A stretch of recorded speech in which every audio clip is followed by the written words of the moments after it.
Hey friends, if you wish to fix error 0x80070570 on your Windows 11 computer, then please watch this video. I will guide you through the resolution. So, the first solution is to update Windows. It's very easy. Right click on the start button and select settings from the menu. Now, go to the Windows Update tab on the list on the left hand side and click on check for updates in the right pane. The next solution is an SFC scan. Search for command prompt in the Windows search bar and click on Run as Administrator. Type the command sfc /scan now and hit enter to invoke the SFC scan.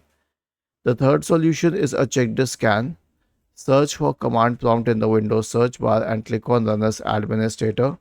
Type the command chkdsk /r/f and hit enter. Then press Y and hit enter once again. The next solution will be a clean boot, so search for system configuration in the Windows search bar and open system configuration. Go to the services tab. Check the box associated with hide all Microsoft services. If any of the service is checked, click on disable all, apply, OK, and then restart your computer.